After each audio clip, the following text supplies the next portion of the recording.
Crystal મોલમાં લાલો ફિલ્મના promotion દરમિયાન અફરાતફરીનો માહોલ સર્જાયો હતો.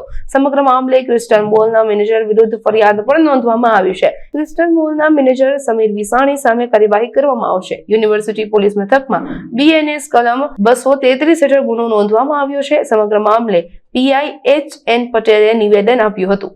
ગઈકાલે એપ્રોક્સિમેટલી સાંજે 6:00 થી લઈ અને 6:30ના સમયગાળામાં છે ને કાલાવાડ રોડ પર ક્રિસ્ટલ મોલ છે. ક્રિસ્ટલ મોલના આયોજકે ઓર્ગેનાઇઝરે લાલો મૂવીના એક્ટર, ડાયરેક્ટર, પ્રોડ્યુસર અને સ્ટાર કાસ્ટને બોલાવી અને પ્રમોશન માટે એક આયોજન કરેલું.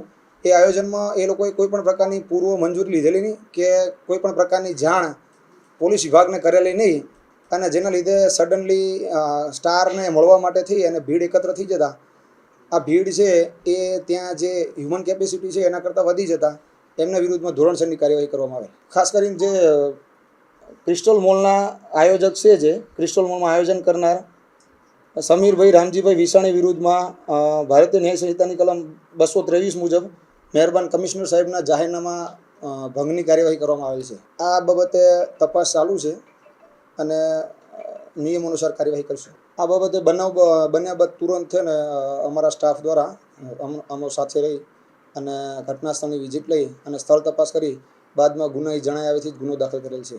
ભવિષ્યમાં અમે રાજકોટની જાહેર જનતાને તેમજ રાજકોટના તમામ આવા મોલ કે કોઈપણ પ્રકારની ઇવેન્ટ કરતા આયોજકોને અમે એવી અપીલ કરશું, કોઈ પણ પ્રકારનું આયોજન કરવામાં આવે તો જરૂરી નિયમો અનુસારની તંત્ર પાસેથી મંજૂરી મેળવી બાદ તકેદારીના પૂરતા પ્રયોજનો કરી અને જ કોઈપણ પ્રકારનું આયોજન કરવામાં આવે જેથી આવી ઘટના ના ઘટે. કોઈપણ પ્રિમાઇસીસમાંના ઇન્ટરનલ હ્યુમન કેપેસિટી હોય એના કરતાં ઓછી વ્યક્તિઓને ભેગી કરવાની હોય છે ત્યારે કોઈ ઇસ્યુ નથી, પણ જ્યારે એની કેપેસિટી કરતાં વધારે લોકોને તમારે ભેગા કરવાના હોય તો ત્યારે તમારે પૂર્વ મંજૂરી મેળવી આવશે. અંદાજિત 2000 લોકોની ભીડ હોવી જોઈએ.